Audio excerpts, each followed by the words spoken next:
On Tuesday, November 12th, 2024, at 3:47 p.m., my son closed his front door in my face and said, "Who invited you, Mom? Just leave."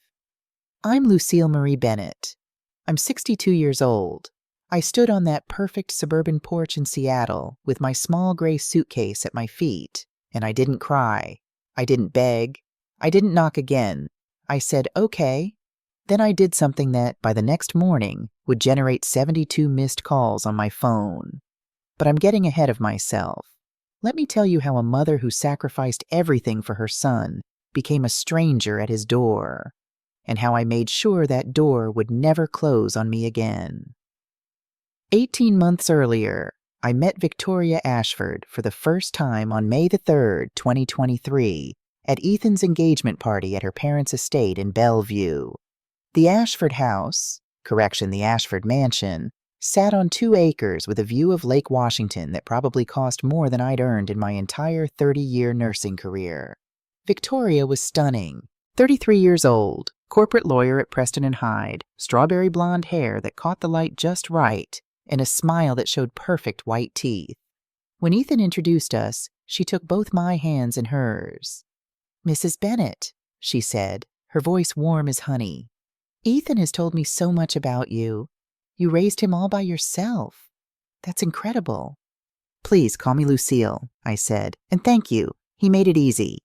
"Still," Victoria said, and here her smile tightened almost imperceptibly at the corners. "It must have been hard, working 2 jobs, never remarrying, just you and Ethan against the world." Something in the way she said "just you and Ethan" made the hair on my arms stand up, but I dismissed it. What mother doesn't feel a little protective when her son gets engaged? Over the next 18 months, I watched my son disappear. It happened slowly, like a photograph left in sunlight. The Ethan I knew faded so gradually I didn't notice until he was almost gone. June 2023. Our Sunday phone calls went from weekly to bi-weekly. "Sorry, Mom. Victoria's family does this brunch thing with her parents every Sunday. It's kind of a tradition." September 2023. Bi-weekly became monthly. "Mom, we're just so busy with wedding planning. You understand, right?" December 2023. I wasn't asked to help with the wedding planning. Victoria's mother, Diane Ashford, handled everything. I received an email, not a call, an email, informing me I could attend as a guest. My input wasn't needed. February 2024. The wedding. I sat in the 4th row, not the front row where the groom's mother traditionally sits. The 4th row, Victoria's extended family, filled the first 3. During the reception, I tried to get a photo with Ethan. Victoria appeared at his elbow with that perfect smile. "So many people want pictures with the groom, Lucille. Maybe later?" Later never came. March through October 2024. The distance became a canyon. Video calls with my grandchildren, 5-year-old Lily and 18-month-old Owen, grew shorter and shorter. In our last call on March 28th, Lily asked, "Grandma, when are you coming to visit?" Before I could answer, Victoria's manicured hand appeared on screen, covering the camera. "Lily, sweetie, Grandma's very busy.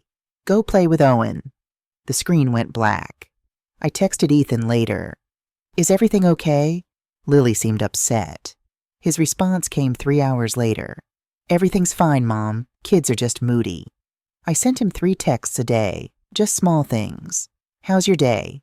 Lily's birthday is coming up. What should I get her? Thinking of you. Looking back, maybe it was too much. Maybe Victoria had a point about boundaries. But I was just trying to stay connected to my son." By October, my texts went unanswered. My calls went to voicemail. I'd gone from the mother who never missed a single parent-teacher conference, who worked night shifts so Ethan could have new soccer cleats, who co-signed his car loan and gave him $60,000 for his house down payment, to this, silence. 6 months. It had been 6 months since I'd held my grandchildren. 6 months since I'd heard Lily's laugh in person, or felt Owen's small hand grip my finger. So on November 12th, I did something I'd never done before. I booked a flight to Seattle without telling anyone. The house looked perfect. It always did. A craftsman-style home at 2847 Pinehurst Drive with a manicured lawn and a swing set visible in the backyard. The kind of house I dreamed of giving Ethan when he was young, but never could afford on a nurse's salary. My Uber pulled away. I stood at the bottom of the porch steps with my suitcase, my heart pounding. Through the front window I could see movement, hear children's laughter. I climbed the steps, rang the doorbell. The laughter stopped. Footsteps. Then Ethan's voice, muffled through the door. "Did you order something?" The door opened. My son stood there in a gray t-shirt and jeans, and the expression on his face wasn't surprise. It was anger, pure, cold anger. "Mom," his voice was flat. "What are you doing here?" "I came to visit," I said, trying to keep my voice light. "I wanted to surprise you and the kids. It's been 6 months, Ethan. I've missed—" "Who invited you?" The words hit like a slap. Behind him, I could see Lily peeking around the corner, her little face curious. Victoria appeared, pulling Lily back with one smooth motion, her other hand resting on her pregnant belly. I hadn't known she was pregnant. Nobody had told me there was going to be a third grandchild. Another milestone I was excluded from. "Ethan," I said quietly, "I don't need an invitation to see my own grandchildren. You can't just show up without calling." He didn't step aside, didn't move from blocking the doorway. "This isn't a good time." "When is a good time? I've been trying to visit for—" "We've been busy." Victoria's voice came from behind him, sweet but firm. "Ethan, tell her we'll call when things settle down." I looked at my son, the boy I'd raised alone after his father walked out when he was 3 months old. The child I'd read to every night, taught to ride a bike, worked 2 jobs to put through college. He looked like a stranger. "Mom," he said, stepping forward slightly, forcing me to step back. "Go home. We'll talk later." "But I flew all the way—" "I didn't ask you to do that. Just—" He paused, and when he spoke again, his voice was colder than I'd ever heard it. "Just leave. Who invited you?" He closed the door. Not slammed. That would have been too emotional. He simply calmly closed it in my face. I stood there on that perfect suburban porch, listening to the birds chirp in the trees, watching a neighbor walk their dog down the street. Everything looked so normal, so peaceful. Except my son had just called me an uninvited stranger. I picked up my suitcase and walked back down those steps, called another Uber, but I didn't go to the airport. The Holiday Inn on 4th Avenue was clean, generic, and exactly what I needed. I checked in at 4:32 p.m., went to my room on the 3rd floor, sat on the edge of the bed, and stared at my phone. I wasn't crying. I was thinking. Something was very, very wrong. This wasn't normal conflict. This wasn't a son setting healthy boundaries with his mother. This was erasure. I opened my laptop and started documenting everything. Years of being a nurse had taught me the importance of good records. Date everything. Note everything. Evidence matters. Created November 12th, 2024, 5:15 p.m. Document: Financial entanglements. Ethan Michael Bennett. I started typing. Joint savings account. First National Bank account number 4782-9334-1156. Opened March 2018. Primary account holder Lucille M. Bennett. Current balance $47,287.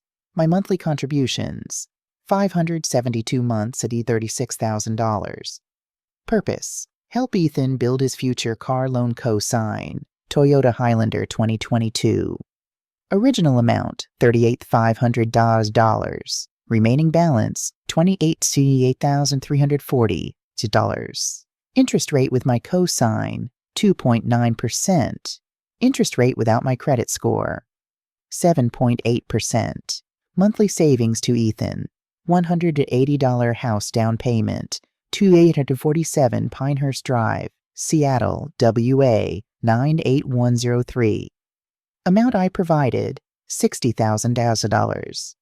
Date, June 15th, 2022. Documented as gift for mortgage purposes. Verbal agreement. Ethan would pay me back when established. Amount repaid to date, $0 credit cards. Wells Fargo, Lucille Bennett primary, Ethan authorized user. Card ending in 7834. Current balance $8,456. 78. Card ending in 2901. Current balance $3,721.44. Total $12,178.22. Period. Past 12 months. I haven't reviewed the statements in detail yet. Total financial exposure $147,805.82. I sat back, staring at the number. $147,805.22. That was how much of my life I'd invested in my son's adult future. And he just called me a stranger. My phone buzzed. A text from an unknown number. "Mom, where are you? Call me immediately." Then another. "This isn't funny. You need to tell us where you're staying." Then another. "Victoria is worried sick. You can't just disappear like this." I counted. Between 11 o'clock p.m. and 6 a.m., there were 72 missed calls. 72. I listened to the first voicemail, time-stamped 11:47 p.m. The second voicemail, 12:15 a.m. "This isn't funny. You need to tell us where you are." The fifth voicemail, 1:33 a.m. "Mom, we're sorry about earlier. Come back. The kids want to see you." Not once did he ask if I was safe. Not once did he ask if I was okay.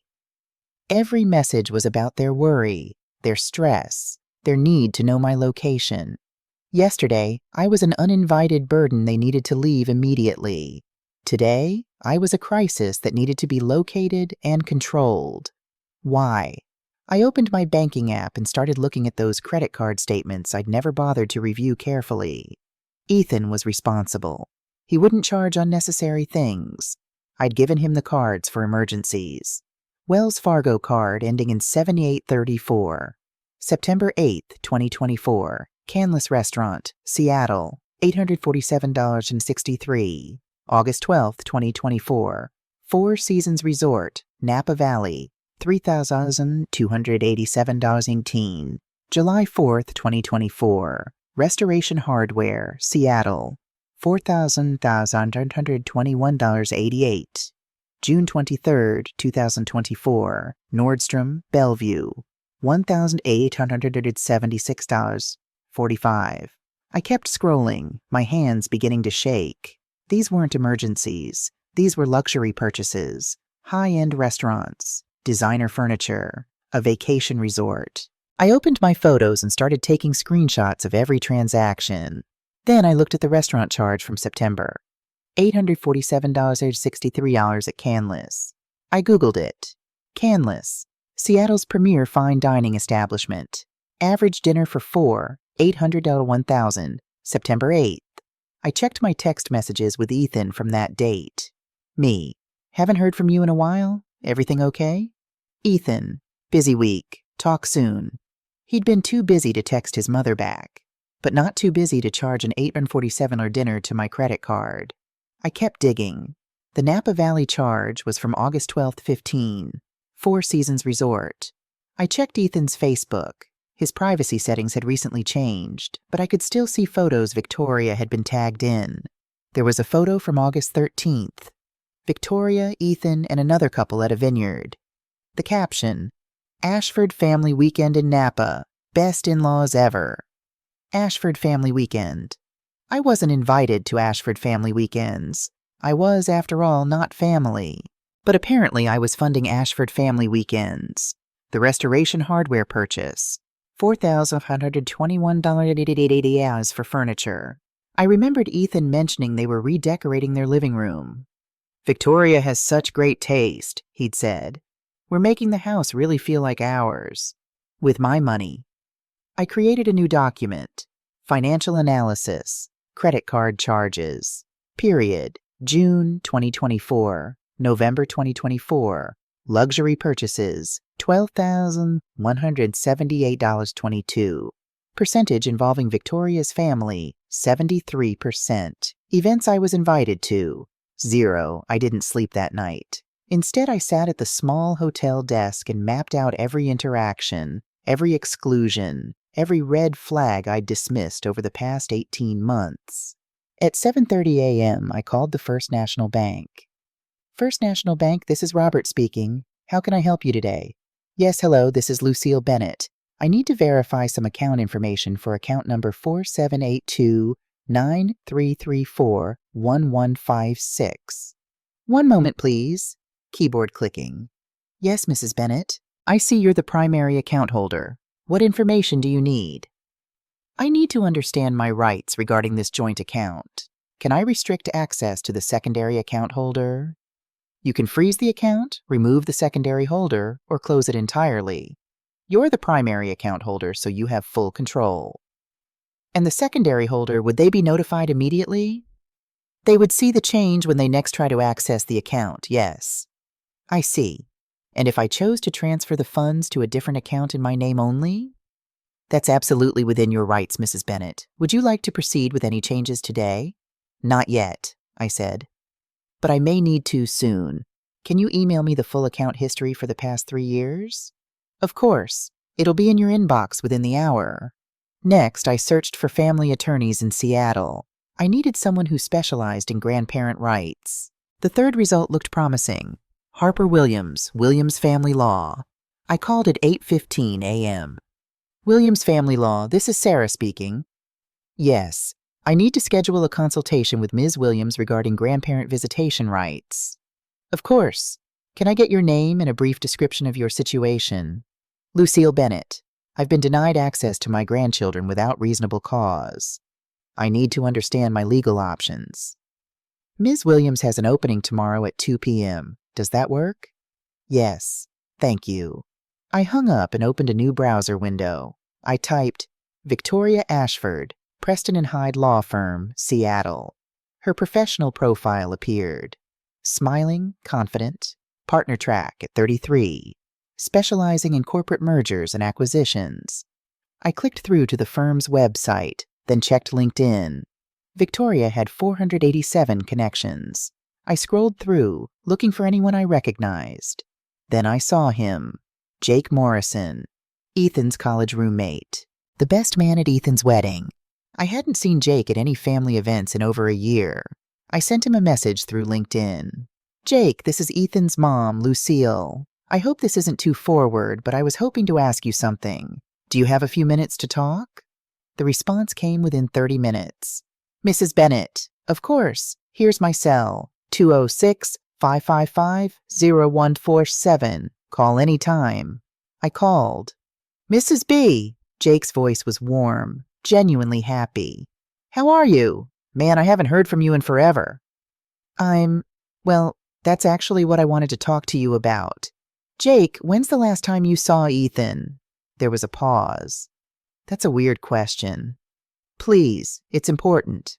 Honestly? Not since the wedding. I invited him to my wedding last April. He never responded. I figured he was just busy with the new baby and all. Jake, he didn't know about your wedding? What? I sent an invitation to his house. Old school paper invitation, the whole thing. Did you text him about it? No, I just assumed he got it and couldn't make it. Wait, are you saying he never got the invitation? I'm saying I think someone might have intercepted it. Jake, have you noticed Ethan changing? Pulling away from old friends? Another pause. Longer this time. Yeah. The guys and I used to have this poker night, first Friday of every month. Ethan came religiously for years. After he got married, he came maybe twice, then stopped completely. When we'd text him, he'd say Victoria wasn't comfortable with him staying out late, or they had plans with her family. Did that seem strange to you? A little.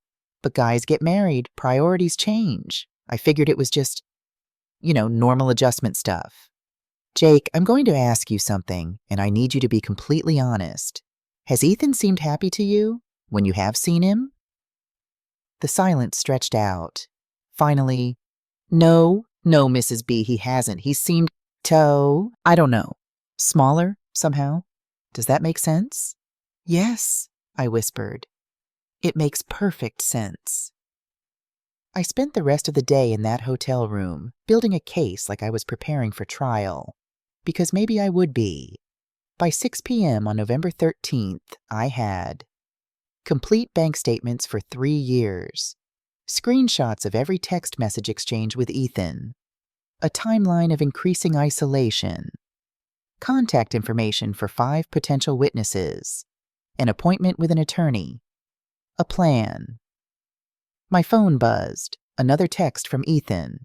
"Mom, you're scaring us. At least let us know you're safe." I typed back, "I'm fine. I'll be in touch when I'm ready." Then I blocked his number. The silence that followed felt like freedom. On November 14th at 9:00 a.m., I walked into the offices of Williams Family Law on the 14th floor of the Columbia Center. The reception area was decorated in calming blues and grays, with comfortable chairs and magazines I was too nervous to read. Harper Williams was 53 years old with kind brown eyes and a firm handshake. She gestured to a chair across from her desk, which was organized but lived in, covered with case files and legal books. "Mrs. Bennett," she said warmly, "tell me everything." I did. I showed her my timeline, my bank statements, the screenshots of credit card charges. When I finished, she sat back and steepled her fingers. "Washington State does allow for grandparent visitation rights," she said carefully. "But I need to be direct with you. The bar is high. You'll need to prove you had a substantial relationship with your grandchildren, and that visitation serves their best interests. The parents' wishes carry enormous weight. I understand. What concerns me, and what might actually work in your favor, is this pattern."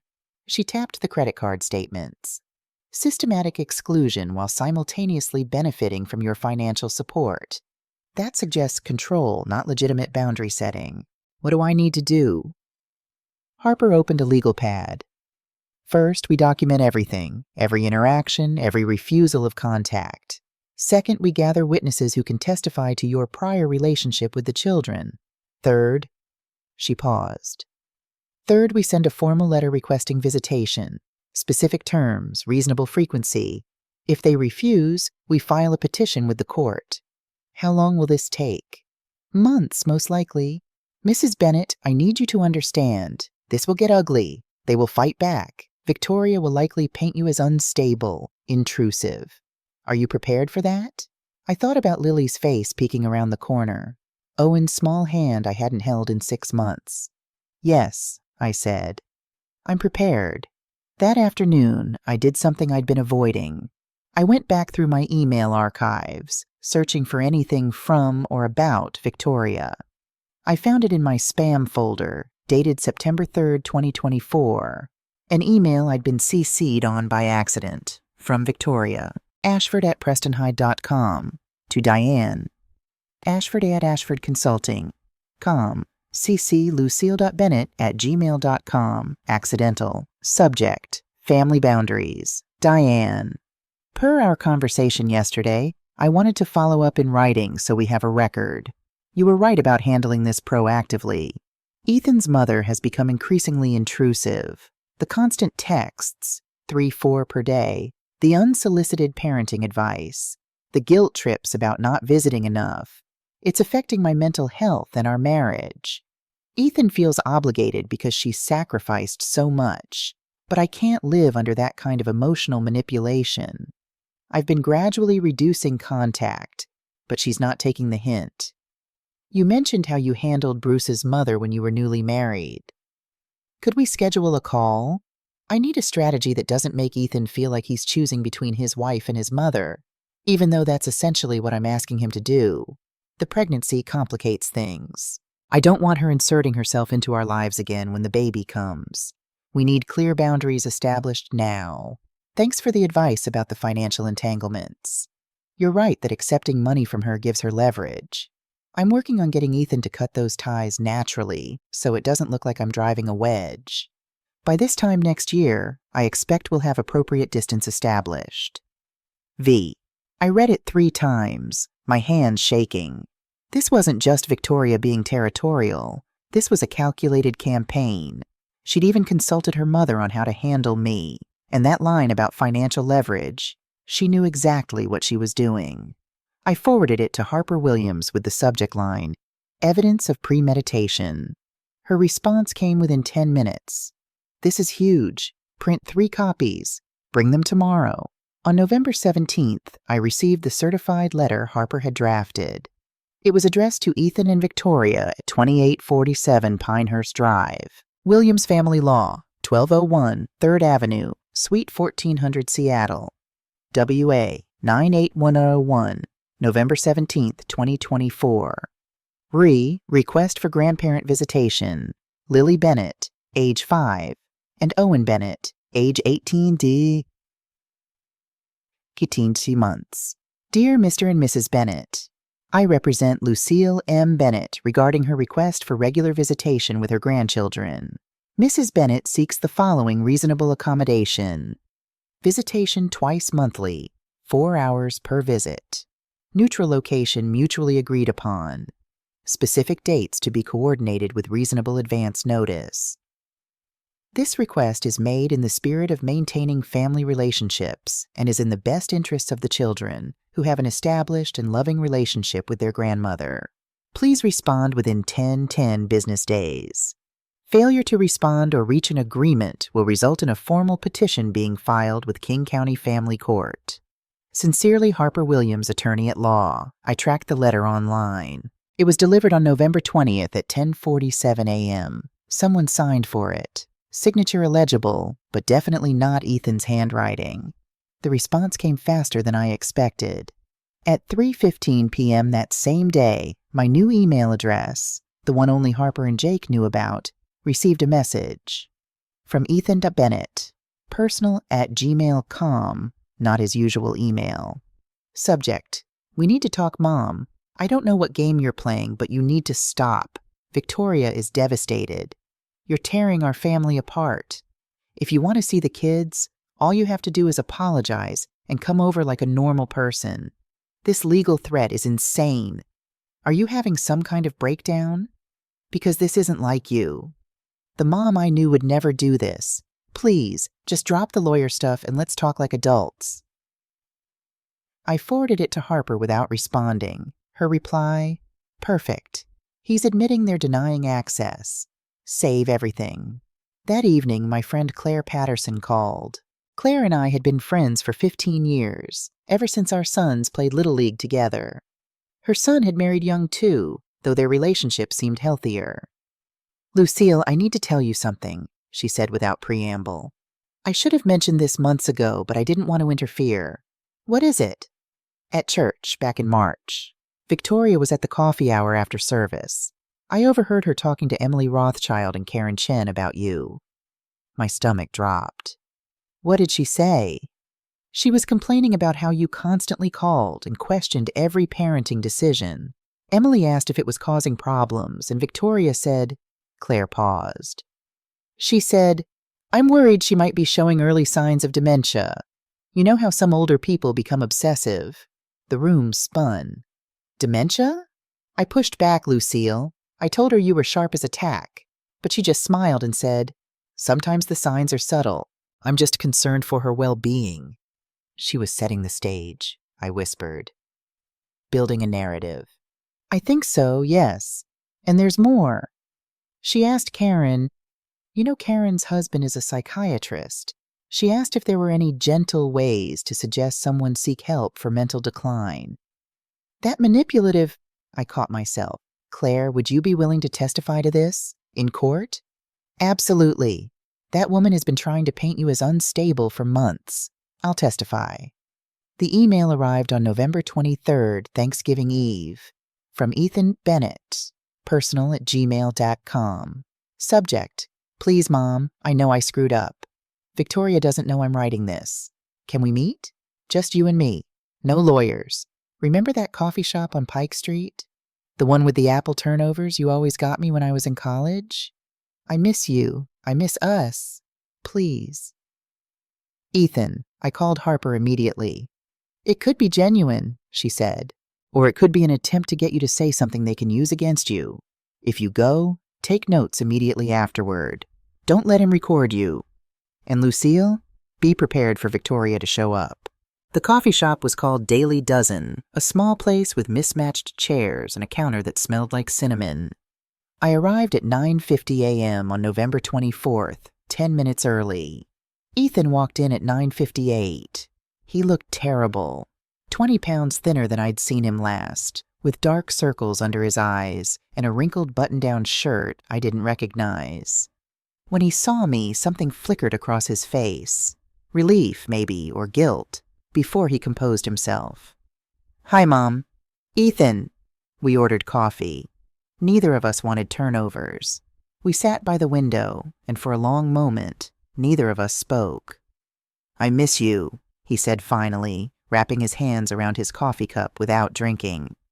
"Then why did you close the door in my face?" He flinched. "I was stressed. Victoria had just told me her dad was sick and they were planning a trip to see him. And then you showed up without warning and I snapped. I shouldn't have." It sounded rehearsed, like he'd practiced in the mirror. "Ethan, I've been trying to visit for 6 months.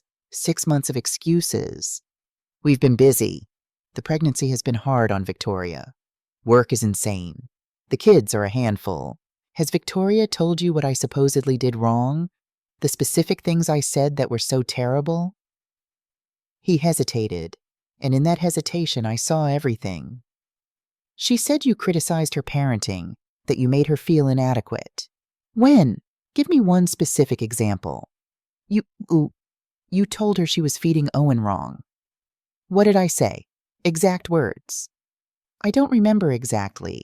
She just said you were always questioning her choices. You don't remember because it didn't happen, honey, or at least not the way Victoria described it." His jaw tightened. "Don't do this. Don't make this about her." "Then tell me, when's the last time you talked to Jake Morrison?" The change of subject threw him. "Jake? I don't know. A year ago? Maybe longer." "He invited you to his wedding last April. Did you know that?" "What? No, he didn't. He sent a paper invitation to your house. You never responded. Jake thought you couldn't make it. But you didn't even know about it, did you?" Ethan's face went pale. Victoria handles the mail. She probably just forgot to mention it. Or she intercepted it. Ethan, when's the last time you saw any of your college friends? Your old coworkers? Anyone from your life before Victoria?" "People drift apart, Mom. That's normal." "Everyone? All at once? Or did Victoria have opinions about them? About how they were immature or bad influences or didn't understand your new life?" "Stop it!" He stood up, his chair scraping loudly. "You don't know what you're talking about." "I know what isolation looks like, Ethan. I lived it with your father before I finally left him. Don't you dare compare Victoria to Dad. He was abusive. Victoria loves me. She's protecting me from what? From your mother who loves you? From friends who care about you? Ethan, do you ever do anything without checking with Victoria first?" He opened his mouth, closed it. Something broken flickered in his eyes. Before he could answer, the coffee shop door opened. Victoria walked in. She was dressed perfectly, as always. A cream cashmere sweater that probably cost $600, her pregnant belly prominent, her hair styled in soft waves. She scanned the room, spotted us, and approached with practiced concern on her face. "Ethan, honey." Her voice was warm honey over ice. "You forgot your phone at home. I thought you might need it." She handed him his iPhone, then turned to me with those cold eyes masked in warmth. "Lucille, what a surprise." She'd been waiting outside, watching. This wasn't Ethan reaching out. This was a coordinated ambush. "We were just talking," Ethan said quickly, like a child caught doing something wrong. "About dropping the lawsuit, I hope?" Victoria slid into the empty chair beside Ethan, uninvited. "That's very mature of you, Lucille. This legal drama isn't good for the children. They can feel the tension, you know." "The children who I haven't seen in 6 months?" Victoria's smile tightened. "Because you haven't respected our boundaries. But we're willing to move forward, aren't we, Ethan?" "Right," Ethan said automatically.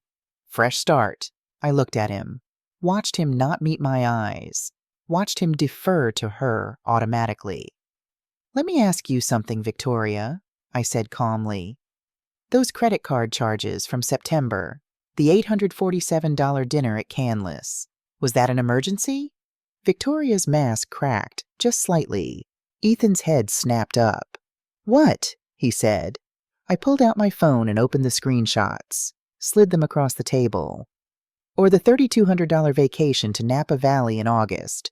The $4,500 furniture purchase from Restoration Hardware, all on my credit card. The cards I gave Ethan for emergencies. Ethan stared at the phone, his face draining of color. I didn't. Victoria, what is this?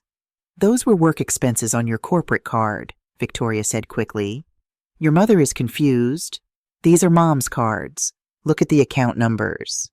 Ethan's voice was shaking. Victoria, did you charge your family's vacation to my mom's credit card?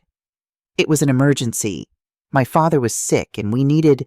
Your father's birthday dinner was an emergency? Victoria stood abruptly. This is exactly what she does, Ethan. She manipulates you with money. She's trying to turn you against me. By showing me bank statements? Ethan, we're leaving. Now. But Ethan didn't move. He was staring at the screenshots, scrolling through months of charges. How much? He asked quietly. $12,178.22, I said. In the past 12 months, 73% of it for events involving your in-laws. 0% for events I was invited to.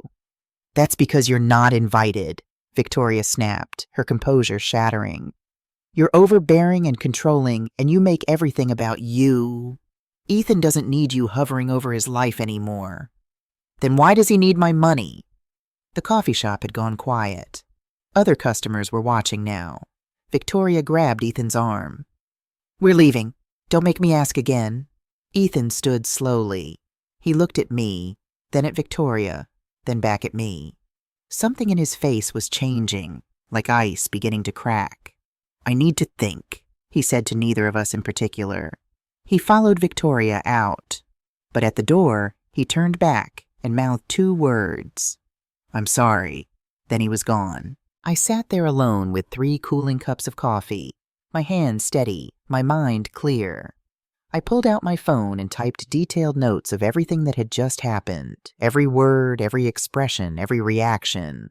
Harper was right. It had gotten ugly. But I'd also just proven something crucial. Ethan didn't know. He wasn't fully complicit. He was a victim too. That changed everything.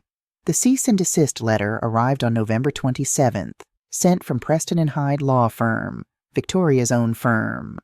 Preston and Hyde, LLP 1918 8th Avenue, Suite 3100 Seattle, WA 98101. Cease and desist to Lucille M. Bennett. You are hereby ordered to cease all harassment and defamatory statements regarding Victoria Ashford Bennett at... This includes, but is not limited to, false accusations of financial impropriety, harassment at public establishments, attempts to alienate her spouse, defamatory statements to third parties. Failure to comply will result in legal action, including a restraining order and civil suit for defamation. You have 72 hours to provide written confirmation of compliance.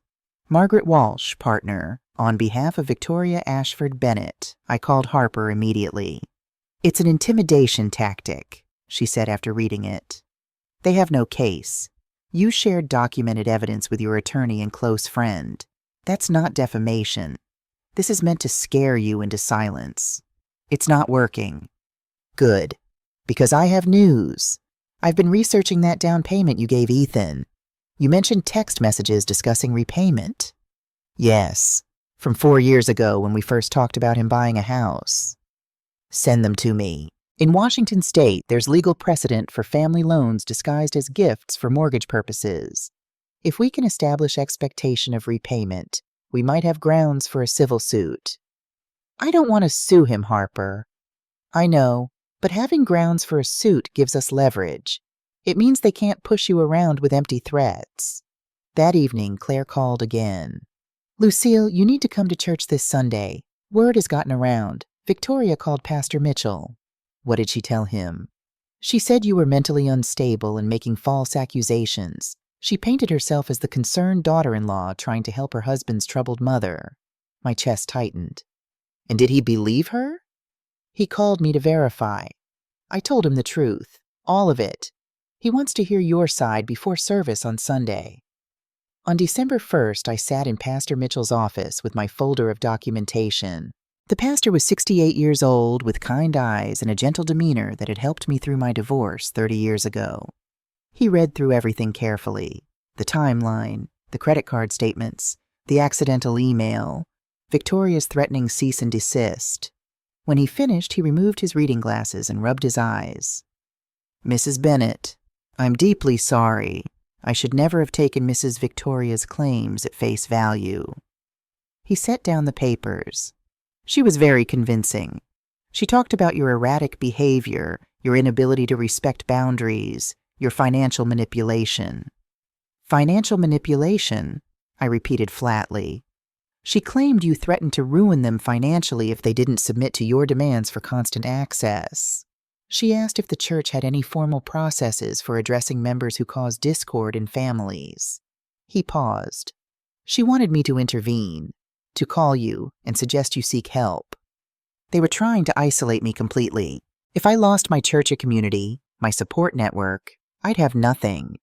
"What will you do?" I asked. "Nothing regarding you, because you've done nothing wrong, but I will be having a conversation with Mr. and Mrs. Bennett about bearing false witness."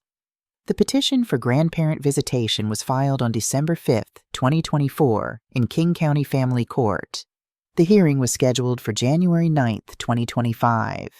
I had 5 weeks to prepare, and Victoria had 5 weeks to destroy me. The real war was about to begin. The King County Family Courthouse smelled of old wood and anxiety. I arrived with Harper at 8:45 a.m., wearing a navy dress and the pearl necklace Ethan had given me for my 60th birthday, back when he still called me Mom without hesitation. Courtroom 4C was smaller than I'd imagined. Wood-paneled walls, fluorescent lights, and 20 rows of benches that felt too much like church pews.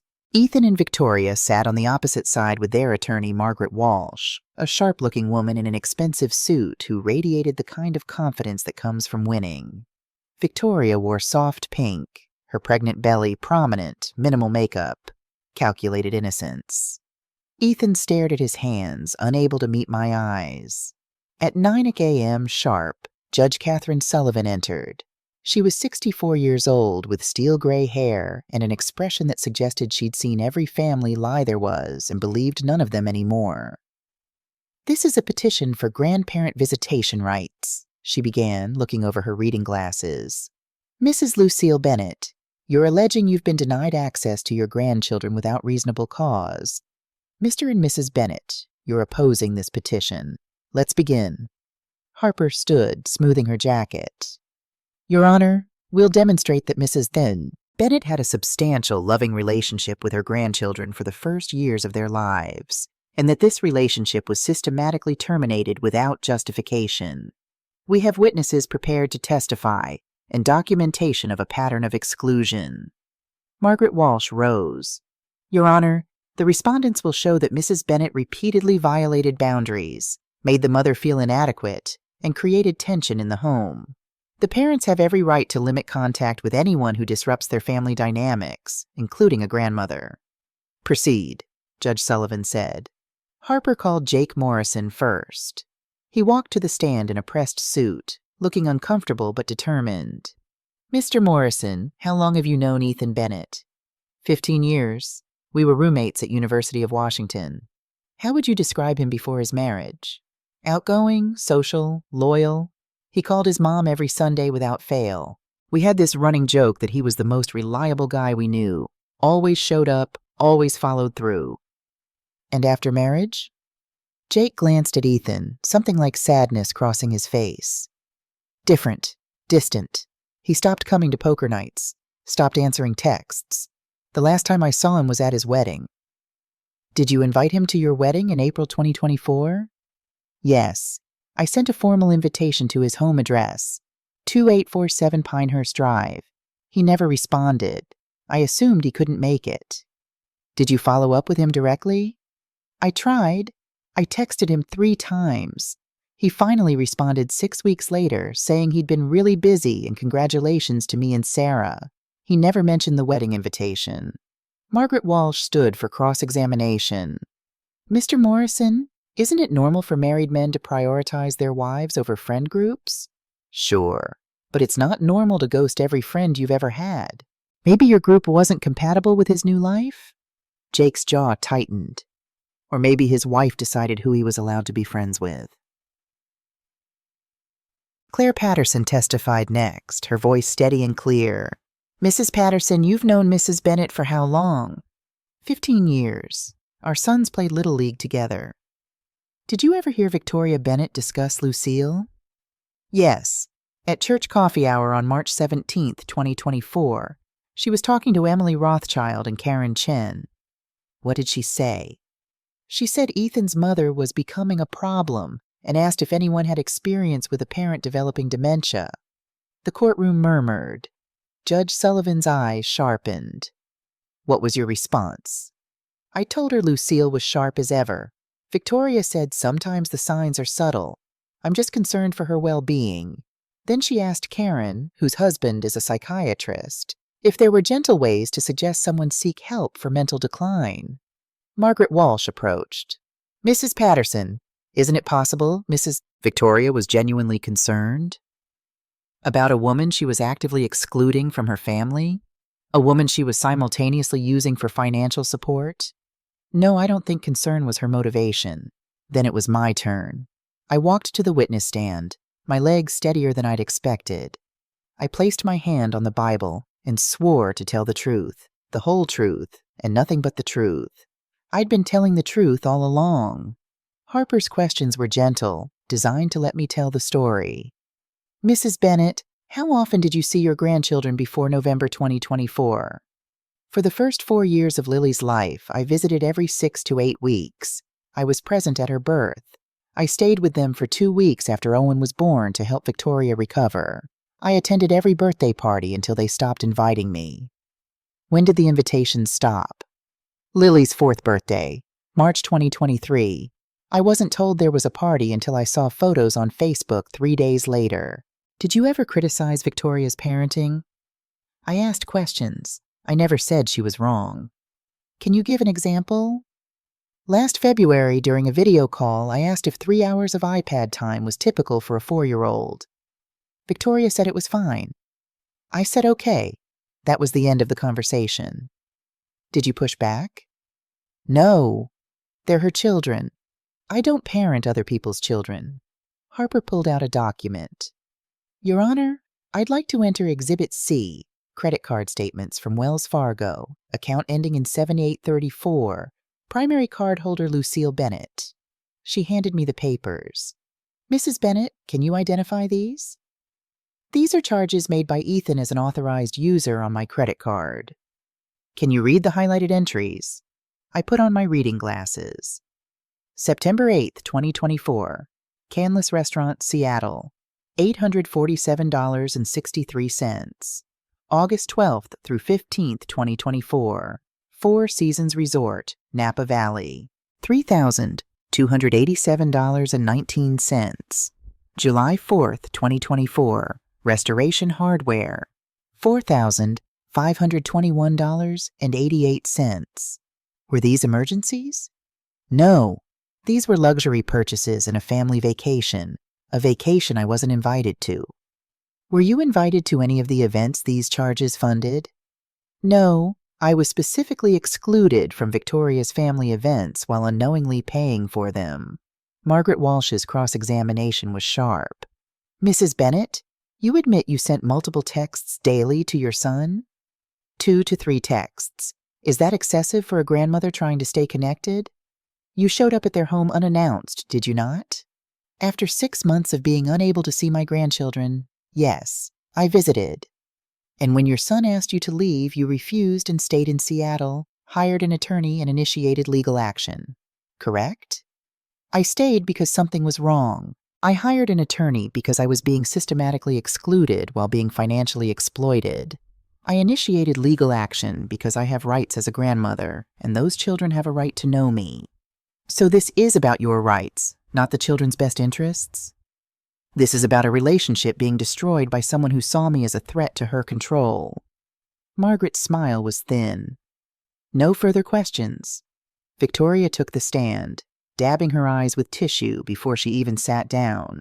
Her performance was Oscar-worthy. "Mrs. Ashford Bennet," Margaret began gently, "can you describe your relationship with your mother-in-law?" "I tried so hard." Victoria's voice broke perfectly. "When Ethan and I got married, I wanted her to feel included, but she was so overwhelming. Constant calls, constant texts. Every parenting decision I made, she questioned. I started dreading seeing her car pull up. Can you provide specific examples?" "She told me I was feeding Owen wrong. She said our discipline methods were too lenient. She implied I wasn't a good enough mother." The tears came on cue. "And how did this affect you?" "I developed anxiety. I would have panic attacks before her visits. My therapist said I was experiencing symptoms of emotional abuse." Harper stood for cross-examination, and I watched her transform into something sharp and surgical. "Mrs. Ashford Bennet, you say Mrs. Bennet was critical. Can you provide specific examples? Dates? Exact words?" Victoria blinked. "Well, she had a tone." "A tone? Can you describe this tone in words the court can evaluate?" "It was judgmental, condescending." "But no specific words you can recall?" "It was over 2 years ago. I don't remember You remember feeling judged, but you can't remember what was actually said. Is that correct?" Victoria's composure cracked slightly. "She knows what she did." Harper pulled out another document. "Your Honor, I'd like to enter Exhibit F, an email dated September 3rd, 2024. She handed it to Victoria. "Mrs. Ashford Bennet, can you identify this?" Victoria's face went white. This was private correspondence." "Please read the highlighted portion for the court." Victoria's hands shook. "You were right about handling this proactively. Ethan's mother has become increasingly intrusive. I've been gradually reducing contact, but she's not taking the hint." Continue. "You mentioned how you handled Bruce's mother when you were newly married. Could we schedule a call? I need a strategy that doesn't make Ethan feel like he's choosing between his wife and his mother, even though that's essentially what I'm asking him to do." The courtroom was silent. "One more section, please." Victoria's voice was barely a whisper. "I'm working on getting Ethan to cut those ties naturally so it doesn't look like I'm driving a wedge. By this time next year, I expect we'll have appropriate distance established." "So this wasn't about boundaries," Harper said quietly. "This was about systematically removing Mrs. Bennet from your lives, while using her credit cards to fund your family vacations. I was protecting my marriage. You were isolating your husband. From his friends, from his mother, from anyone who knew him before you." Harper's voice was steel. "Mrs. Ashford Bennet, you called Mrs. Bennet 72 times the night she didn't come home. Why?" "I was worried about her safety." "Were you? Or were you worried about losing control?" "Objection." Margaret was on her feet. "Sustained. Rephrase, Ms. Williams." "If you were genuinely concerned for Mrs. Bennet's safety, why didn't you call the police?" Silence. "Why didn't you file a missing person report?" "We thought she'd come back." "You thought she'd come back? Or you expected her to come back? Because there's a difference between concern and control." Victoria's carefully constructed facade shattered. "She was suffocating us. Everything was about her feelings, her needs, her rights as grandmother." "What about my rights as a mother?" "What about her rights as a human being?" Harper said quietly. "She made me do this.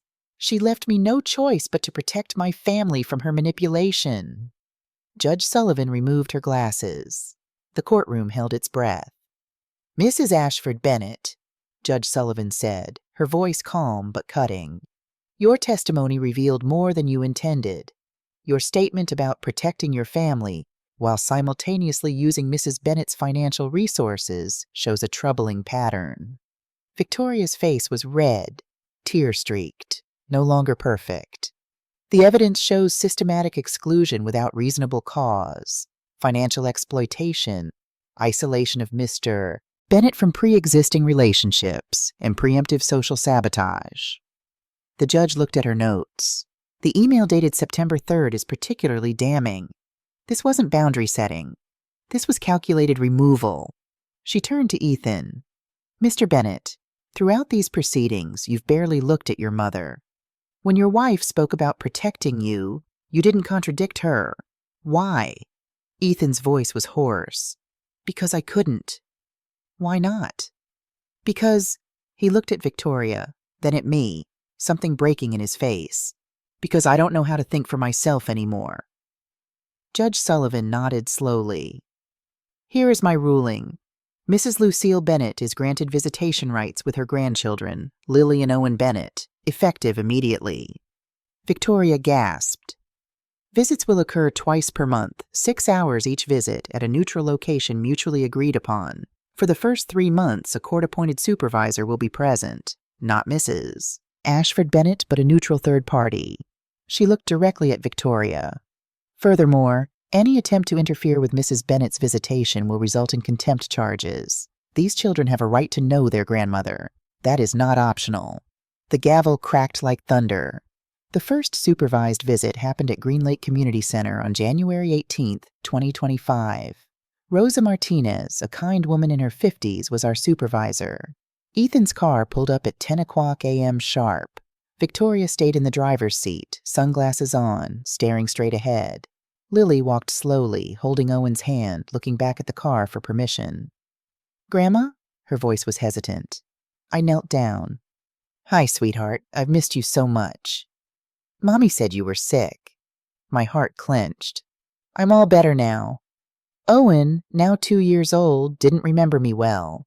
He hid behind Ethan's leg. That's okay, I said softly. We'll go slow. For 6 hours we played. Swings, building blocks, story time with the book we used to read together. I remember this book, Lily said, her face lighting up. You used to ask me to read it 3 times every night. Why did you stop coming, Grandma? I glanced at Rosa, who gave me an encouraging nod. Sometimes grown-ups make things complicated, honey. But I'm here now. I'll always be here now. But Ethan was unraveling. In March, he showed up early for pickup, asked to talk. I've been going through our finances, he said, his hands shaking. Mom, Victoria has credit cards I didn't know about. Loans in my name. There's about $60,000 in debt I never agreed to. Oh, honey. When I confronted her, she said it was because I didn't make enough money, that her family has standards she was trying to maintain. His voice broke. How did I not see this? Because you were trained not to see it. That's what control does. It makes you doubt your own eyes. On May the 3rd, 2025, Ethan moved out. Not to my apartment, too small, but to a studio downtown. Victoria's social media exploded. When you realize toxic family members poison everything and protecting my children from manipulation.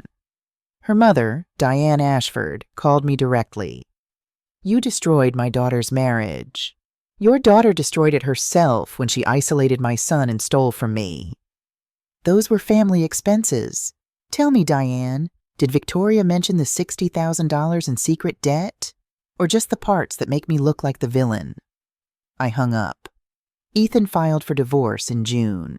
Victoria countered with an emergency custody motion, claiming I was alienating the children from her. We were back in Judge Sullivan's courtroom. She did not look pleased. Mrs. Ashford Bennett, we're back in my courtroom. Why? Victoria's attorney, still Margaret Walsh, stood. Your Honor, since the visitation order, the children have become distant from my client. They prefer their father and grandmother. This is clear parental alienation, or natural consequence of your client's behavior, Judge Sullivan said dryly. Mr. Bennett, you're seeking primary custody? Yes, Your Honor. Ethan's voice was steady. My wife has $60,000 in undisclosed debt in my name. She's been financially irresponsible and emotionally manipulative. She's more concerned with controlling people than with what's best for our children. Victoria stood up. He's been poisoned by his mother. She's turned my children against me. Sit down. Judge Sullivan's voice cracked like a whip. 6 months ago, you sat in my courtroom and said Lucille Bennett wasn't part of your family. Now you claim she has too much influence? You can't have it both ways. She looked at her notes. Primary custody to Mr. Bennett. Mrs. Ashford Bennett receives supervised visitation, twice monthly. The same terms she tried to impose on Mrs. Bennett. Victoria's face crumpled. And Mrs. Ashford Bennett? The common denominator in all your relationship problems is sitting in that chair. I strongly suggest therapy. 3 years later, November 2028. My apartment near Green Lake has become Grandma's house. Lily, now 8, brings friends over on Saturday sleepovers. We bake cookies and stay up too late reading books. Owen, now 5, calls me when he's sad. Gamma, can you come? Ethan rebuilt his life. He's dating someone new, a teacher named Rachel, who actually likes that he's close to his mother. He's back in therapy, playing guitar again. Last month, he joined Jake's poker group. Our relationship is healing, but it's different. There are scars. I'll never forgive myself for those 6 months, he told me last week. Then don't, I says. Just do better. Victoria moved back with Diane. She sees the children twice a month. Supervised visits she often cancels. Lily is polite to her, but distant. Owen doesn't remember when things were different. Victoria files motions every few months, claiming I'm alienating the children. They're all denied. On a Saturday morning in November, I sit on my small balcony with coffee, watching Lily and Owen play in the courtyard below. Lily pushes Owen on the swing, just like I used to push her. Ethan arrives to pick them up. He comes upstairs first, accepts my offer of coffee. Mom, he says quietly, I've been thinking about everything, about how close I came to losing you forever. But you didn't. Because you wouldn't let me. You fought for me even when I was fighting against you. I reach across and squeeze his hand. That's what mothers do. After they leave, I sit with my empty coffee cup and think about what I've learned. I didn't win, not really. My son lost years he can't get back. My grandchildren lost time with both parents. Victoria lost everything, including herself. But I got my Saturdays. I got bedtime stories and Gamma I love you, whispered at pickup. I got Lily's artwork on my refrigerator and Owen's toy trucks under my couch. Is that victory? No. Is it enough? It has to be, because I learned something at 62 years old. Some battles don't have winners. They just have survivors. And the greatest victory isn't defeating your enemies. It's refusing to let them destroy who you are. I survived. And in the quiet morning light, with the echo of my grandchildren's laughter still hanging in the air, I realized that's all I ever really needed.